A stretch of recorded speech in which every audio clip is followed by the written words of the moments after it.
কালামি ধারা কিন্তু প্রাথমিকভাবে ছিল না ইসলামে। আকীদার অনেকগুলো ধাপ আছে। হ্যাঁ, আমরা জানি হয়তো বাংলাদেশে আকীদা চর্চা হয় না খুব একটা। কাকে পড়া উচিত, কাকে ফলো করা উচিত, কোন বইগুলো পড়া উচিত। যদি আপনি দূর থেকে ইসলামটাকে দেখেন, আপনি ইসলামকে তিনটা ভাগে ভাগ করে ফেলতে পারবেন। যে সমস্ত ধর্মের সঙ্গে দর্শন চর্চা না হয় সে সমস্ত ধর্ম বেশি দিন টিকে না। কালামি ধারা হচ্ছে একটা অ্যাডভান্স, এটা কিন্তু সবার জন্য না। মুসলমান হওয়ার জন্য এর চেয়ে বেশি কিন্তু তার দরকার পড়তেছে না আপাতত। একটা সৃষ্টির ভিতরে কিভাবে একটা স্রষ্টা থাকতে পারে, এটা তো পসিবল না।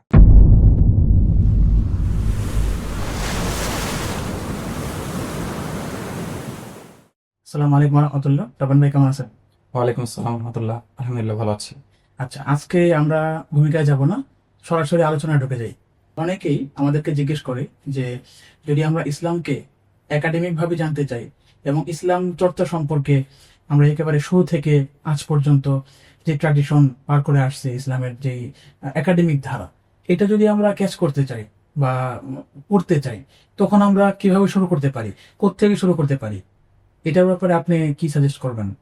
আচ্ছা, ইসলাম নিয়ে যদি কেউ জানতে চায়, বিশেষ করে একাডেমিক ভাবে যদি কেউ জানতে চায়, একাডেমিক ভাবে প্রথমত কেন জানতে হবে, এটা একটা প্রশ্ন আসে। সবার তো আসলে জানার দরকার নেই। সাধারণ মুসলিম যারা আছে তারা অনেকেই আসলে বিভিন্ন প্রশ্নের সম্মুখীন হয় যখন ইসলাম চর্চা করতে যায়। কোন একটা রিভার্টেড, বিশেষ করে যখন কেউ নতুন ইসলামে ফিরে আসে বা ইসলামী প্র্যাকটিসিং মুসলিম হয়ে যায়, তখন গিয়ে দেখা যায় যে কিছু রিচুয়াল বা কিছু বিশ্বাস বা কিছু ইবাদতের কারণে তাকে বিভিন্ন প্রশ্নের সম্মুখীন হতে হয়।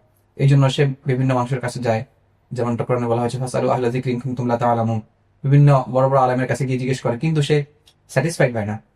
তো এই জন্য সে নিজে অনুভব করে যে না, আমাকে ইসলাম জানতে হবে। ইসলাম যেটা আমি চর্চা করছি, আমাকে ইসলামটার একটা শক্ত ভিত্তি আমার জানা থাকতে হবে। ওইখান থেকে অনেকে ইসলাম জানার প্রবণতা তৈরি হয়। তো আমি তাদের জন্য যেটা সাজেস্ট করব সেটা হলো, যদি আপনি দূর থেকে ইসলামটাকে দেখেন, আপনি ইসলামকে তিনটা ভাগে ভাগ করে ফেলতে পারবেন। ইসলাম আসলে কি? ইসলাম হচ্ছে কিছু আকীদা বা বিশ্বাস। ইসলাম হচ্ছে শরিয়া বা কিছু আপনার নিয়ম কানুন। তৃতীয় হচ্ছে কিছু আখলাক বা আপনার চারিত্রিক বৈশিষ্ট্য গঠনে আপনার যেসব বিষয়গুলো আপনাকে ফলো করতে হবে, ওই বিষয়গুলো আপনাকে মেনে চলার একটা একটা ধারা আর কি। তো আকীদা, শরিয়া এবং আখলাক, এই তিনটা বিষয়ের সমষ্টি নাম হচ্ছে ইসলাম। আচ্ছা, আকীদা মানে হচ্ছে আপনার যেমন আপনি আল্লাহকে বিশ্বাস করেন, আপনি যখন খোদা বলেন বা আল্লাহ বলেন তখন একজনকে বিশ্বাস করেন।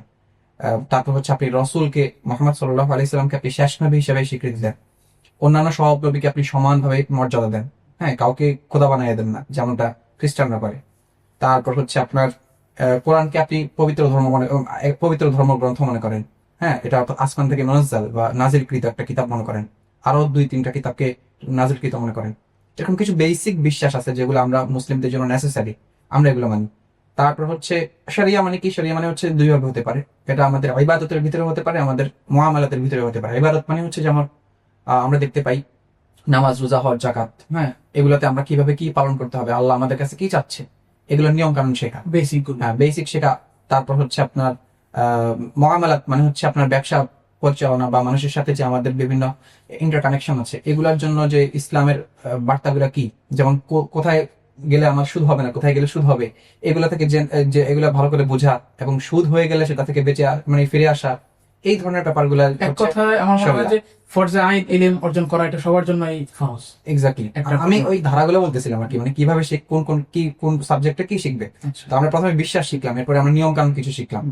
এরপরে আসে হচ্ছে আখলাক। আখলাক মানে হচ্ছে আপনার আপনার ভিতরে যে রিয়া, বা হিংসা, বিদ্বেষ, মিথ্যা বলার প্রবণতা বা আরো যেসব খারাপ গুণ থাকতে পারে, এগুলো থেকে বেঁচে থাকার কিছু প্রক্রিয়া শেখা। এই জন্য আমরা দেখতে পাই যে ওয়ার্ল্ড ওয়াইড তাসাউফ চর্চা হয়, সুফিজম, যেটা ওরা কিন্তু আখলাক নিয়ে কাজ করে। ওদের বেশিরভাগ কাজই হচ্ছে আখলাক নিয়ে। ওরা নিজের নফসটাকে এমন ভাবে পরিশুদ্ধ করতে চায় যাতে করে এটা একদম ওই যে আত্মাহাল্লি বা আত্মাখাল্লুক বিদাখাল্লুকিল্লাহ, যেটাকে আল্লাহর চরিত্রে ঘরে নিজেকে, এই প্রক্রিয়ার মধ্যে দিয়ে ওরা যায় আর কি। তো এটাকে বলা হয় ইসলামের পরিভাষায় আখলাক। তো আমরা বলতে পারি যে আকীদা, শরিয়া এবং আখলাক হচ্ছে ইসলামের সামষ্টিক একটা অর্থ।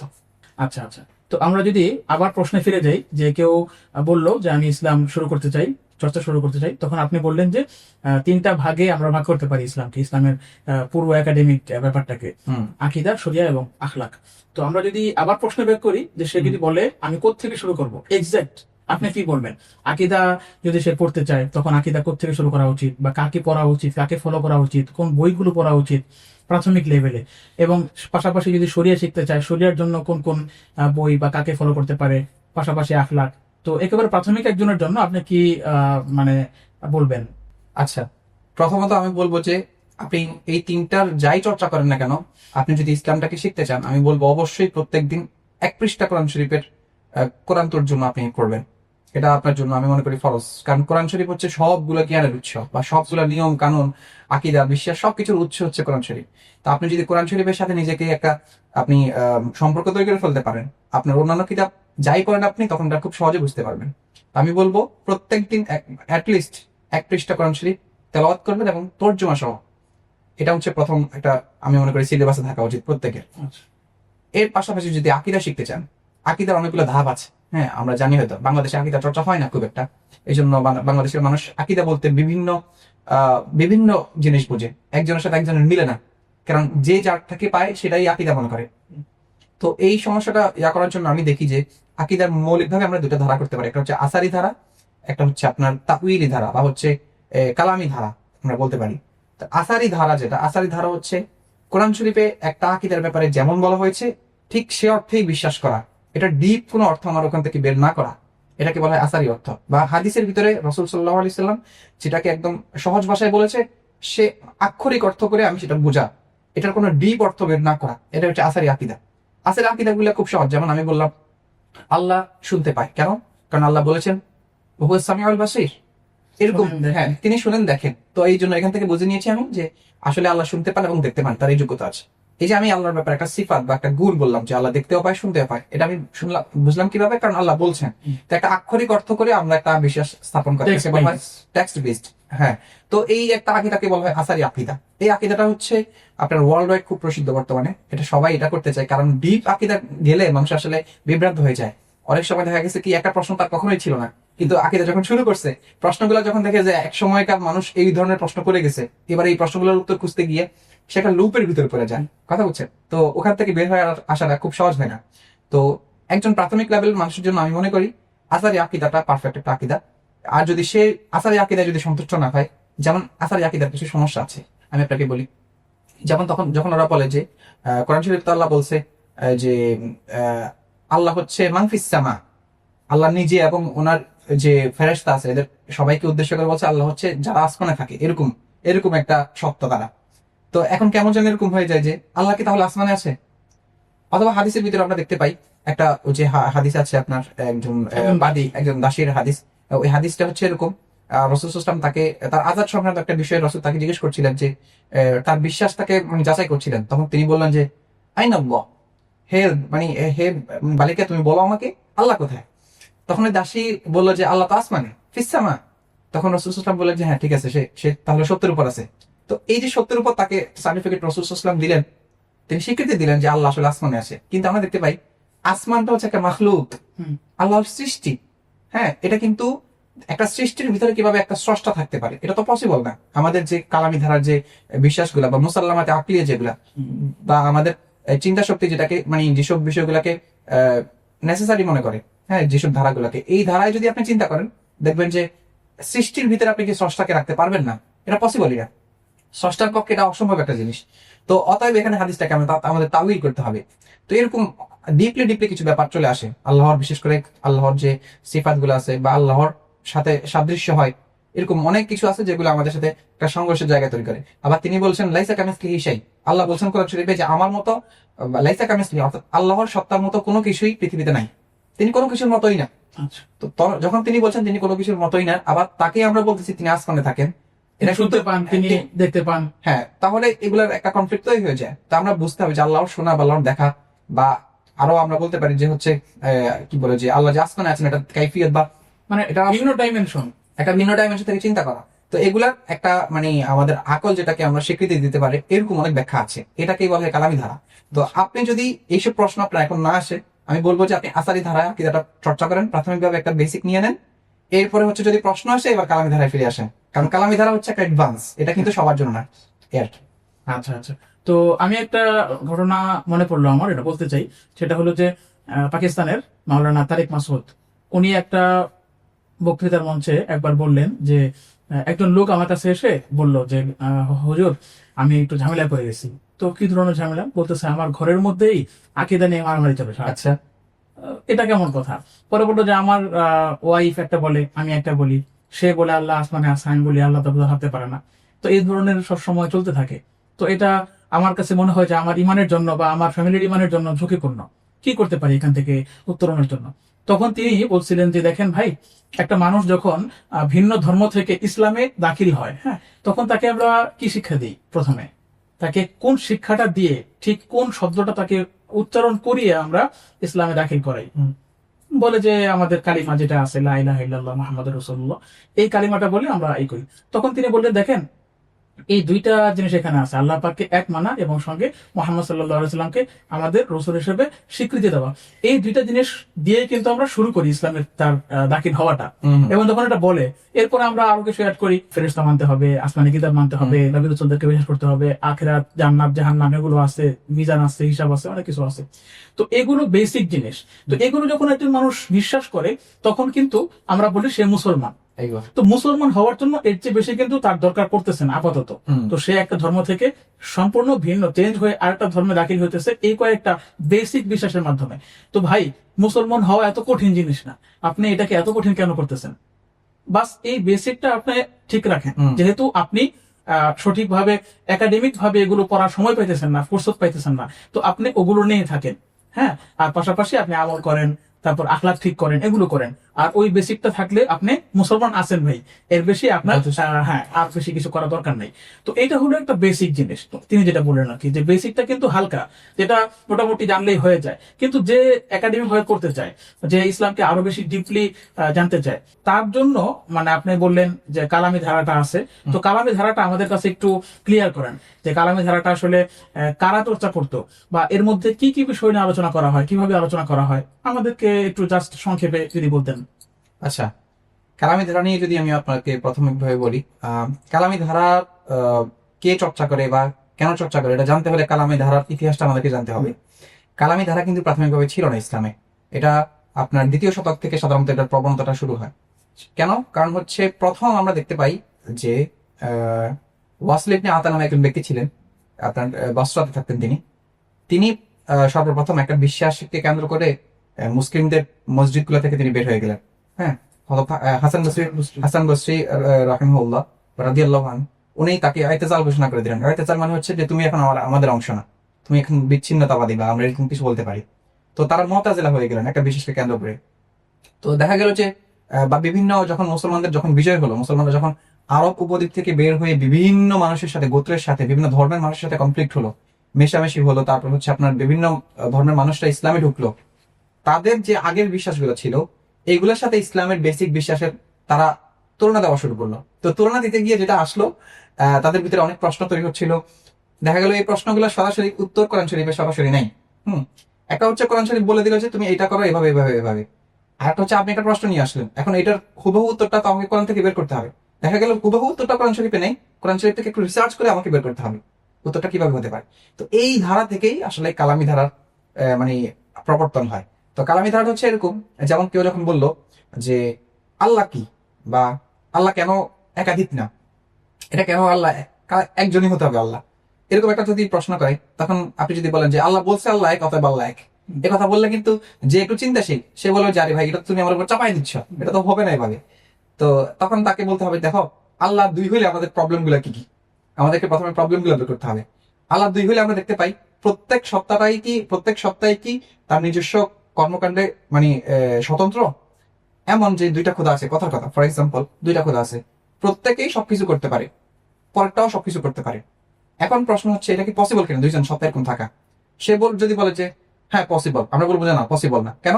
কারণ প্রত্যেক সপ্তাহে যদি স্বতন্ত্র মানে এসে ইচ্ছা থাকে, তাহলে দুইজন খোদা থাকা পসিবল না। এই কারণে একজন খোদা কোন একটা সময় চাইবে যে আমি এখন কথা বলতে বৃষ্টি দিব, আরেকজন খোদা বলবে যে না আমি এখন বৃষ্টি দিব না। তো দুইজনের ভিতরে একটা ইখতিলাফ বা মতভিন্নতা তৈরি হতে পারে, একটা পসিবিলিটি থাকে। অথচ আমরা দেখতে পাই যদি মতভিন্নতা তৈরি হয় তাহলে কিন্তু আপনার কোন একটা কাজ সম্পাদন হবে না। তো এই জন্য অবশ্যই আপনাকে এক খোদাই মানতে হবে। দুই খোদার ভিতরে যদি ইখতিলাফ হয়, তাহলে ইখতিলাফ যদি হয়ে যায় তার মানে যে কোনো একজনের কথাকে এখন আপনাকে প্রাধান্য দিতে হবে। যদি একজনের কথাকে আপনি প্রাধান্য দিয়ে দেন, তাহলে আরেকজনের যে স্বতন্ত্রতা আমরা বললাম এতক্ষণ ধরে, যে তিনি আসলে নিজের কর্মকাণ্ডে সচ্ছল বা তিনি সবকিছু করতে পারেন, সক্ষম, এটা কিন্তু আমরা বললাম যে এখন ভুল প্রমাণিত হলো। যার কথাটা শোনা হয়নি। তো এই খোদাটা এখানে অসম্পূর্ণ মানে গুণ সম্পন্ন হয়ে যায়। এই জন্য আমরা বলতে পারি যে সে আসলে আর খোদা না। তো অতএব আমাদেরকে খোদা একজনকেই মানতে হবে। যদি দুজন খোদা মানি তাহলে একজনকে অসম্পূর্ণ মানে আমাদের স্বীকৃতি দেওয়া আমাদের জন্য আবশ্যক হয়ে যায়। আল্লাহ পাক কোরআন কারীমের মধ্যে এই বিষয়টা ইঙ্গিত দিয়েছেন, এক- লাউ কানা হ্যাঁ। ফীহিমা আলিহাতুন ইল্লাল্লাহ লাফাসাদাতা। এটাই। তো যদি আসমান এবং জমিনে দুই খোদা থাকতো, আল্লাহর চাইতে বেশি খোদা থাকতো, তাহলে আসমান এবং জমিন ধ্বংস হয়ে যেত। কারণ দুই খোদা তাদের মত ভিন্নতার কারণে কোন একটা কাজ সম্পাদনে মানে পরিপূর্ণ স্বতন্ত্র হইতে পারতেন না। এটা একটা বিষয়। এখন কথা হলো যে ঠিক আছে, মেনে নিলাম যে দুই খোদা থাকলে একজনের কথা ইয়া করতে গিয়ে আরেকজনের বাদ দিতে হবে, এই জন্য আমরা এক খোদা মানবো। ঠিক আছে, মানলাম। এখন এক খোদার যে সত্তা, এটা কেমন, এটা কি দিয়ে তৈরি, একটা প্রশ্ন চলে আসে। কিন্তু মানুষের প্রশ্ন কিন্তু আসবে। তখন আমরা বলবো যে দেখেন, আল্লাহর সত্তা আসলে কি দিয়ে তৈরি, এটা যদি আপনি যাচাই করতে চান, আমরা কয়েকটা বিষয় সামনে আনতে হবে, পসিবিলিটি গুলো আগে আনতে হবে। প্রত্যেকটা পসিবিলিটি এরপর আমরা রদ করবো। প্রথম যে পসিবিলিটি, তিনি অনেকগুলো অংশ ছোট ছোট জুস দিয়ে, বা আমরা যেটা বলি পরমাণু দিয়ে তৈরি কিনা, এটা পসিবল কিনা। তো এরকম মানে পরমাণুগুলো দিয়ে তৈরি হলে কি প্রবলেম হতে পারে স্রষ্টার ক্ষেত্রে, এই ধরনের প্রত্যেকটা দীর্ঘ আলাপ কালামি ধারাগুলো করে। আমি বিস্তারিত বলবো না, ভারী হয়ে যেতে পারে আমাদের দর্শকদের জন্য।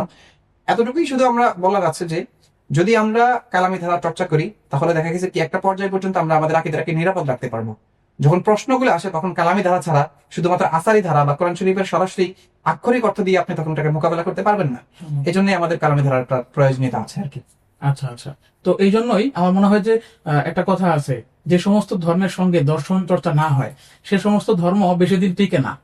কারণ ওই ধর্ম যখন একেবারে নতুন থাকে তখন তো সবাই বিশ্বাস করে, কিন্তু একটা সময় আস্তে আস্তে যখন ধর্মটা পুরনো হয়, মানুষ আস্তে আস্তে বাড়ে এই ধর্মের অনুসারী, তখন বিভিন্ন ধর্মের সঙ্গে একটা কনফ্লিক্ট তৈরি হয় এবং বিভিন্ন দর্শন, ধর্ম, চিন্তা, মতবাদ ইত্যাদি এরা এসে এই ধর্মের অনেক কিছু নিয়ে তখন খুঁচিয়ে খুঁচিয়ে বের করে প্রশ্ন করতে চায়। সেই প্রশ্নের মোকাবেলা করার জন্য যদি ফিলোসফিক্যাল ব্যাকগ্রাউন্ড না থাকে, ওই ধর্মের চর্চা না থাকে, তাহলে আস্তে আস্তে আস্তে আস্তে আস্তে আস্তে একটা সময় গিয়ে অনেক প্রশ্নের মুখে পড়ে যায় এই ধর্ম, এবং এক সময় মানুষের কাছে মনে হয় যে এই ধর্মটা এক সময় ঠিক ছিল, আজকে ঠিক নাই, আজকের যুগের জন্য ঠিক নেই।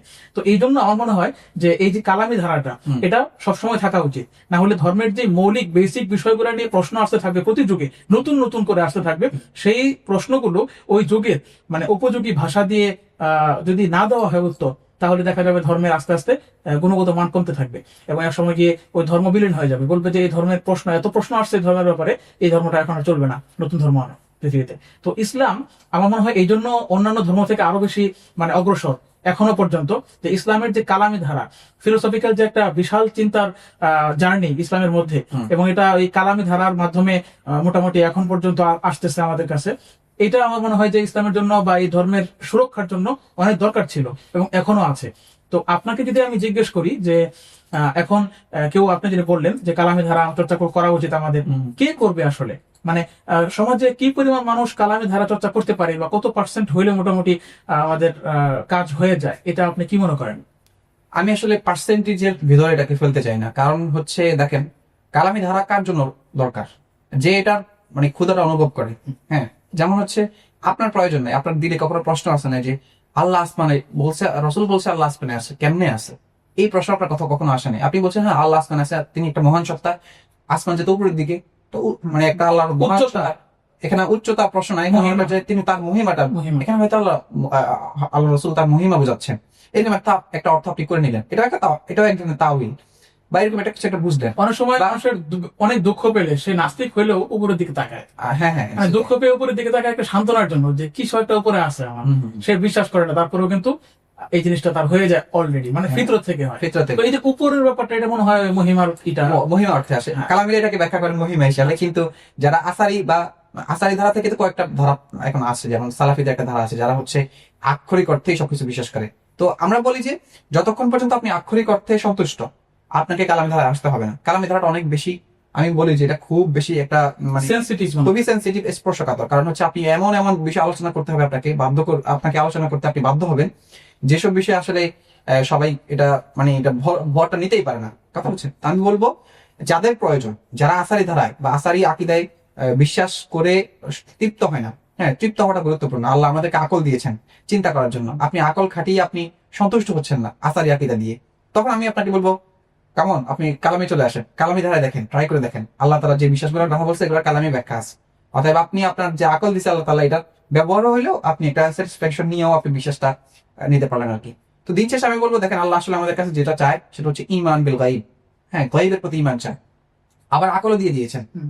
মানে দুইটা সত্তা আমাদের কাছে আছে, মানে দুইটা বিষয় আমাদের কাছে তিনি চাচ্ছেন যে তোমরা চিন্তা করো প্লাস তোমরা গায়ের প্রতি ঈমান রাখো। তো দুইটাকে একসাথে করলে দেখা যায় যে যতক্ষণ পর্যন্ত আমার ওই যে আমার আকল খাটানো লাগতেছে না গায়েবের ব্যাপারে, ততক্ষণ পর্যন্ত আমার গায়েবের উপর স্বাভাবিক ঈমান আনাটাই আমার জন্য আবশ্যক। তো এই জন্য আমি বলবো আসারি আকীদাটা প্রাথমিকভাবে দরকার, আর কালামি আকীদা শুধু তারই দরকার যে এটা প্রয়োজন অনুভব করে।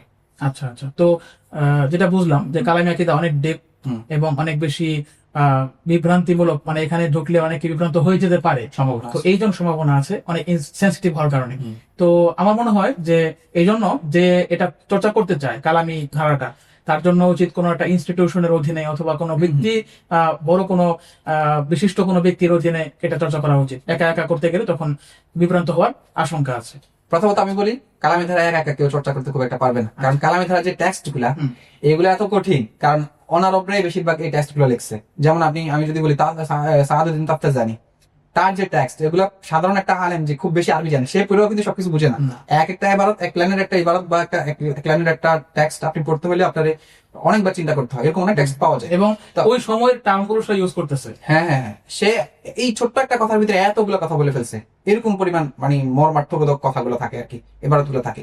তো আমি বলবো যে কালামে আকীদা পড়লে আপনাকে অবশ্যই কোনো একজন শিক্ষকের বা কোনো একজন ভালো যে কালাম জানেন তার অধীনে যেতে হবে, নতুবা আপনি এটা পারবেন না। পক্ষান্তরে আসারি আকীদা যদি লালন করেন, আপনি কোরআন শরীফ নিজে নিজে পড়ে আপনি একটা বুঝে যাবেন, আক্ষরিক একটা আকীদা যেটা এটা আর কি। তো আমি বলবো যারা আসারি আকীদা চর্চা করবেন তাদের জন্য কয়েকটা বই আমি সাজেস্ট করতে চাই। আপনি যেটা আগে বলছিলেন আমাকে, তো আমাদের তুরাস থেকে, তুরাস মানে হচ্ছে আমাদের লেগেসি, মুসলিমরা যেসব কর্মকাণ্ড ইসলামের ব্যাপারে করে গেছেন এগুলোকে আমরা তুরাস বলি এক কথায়।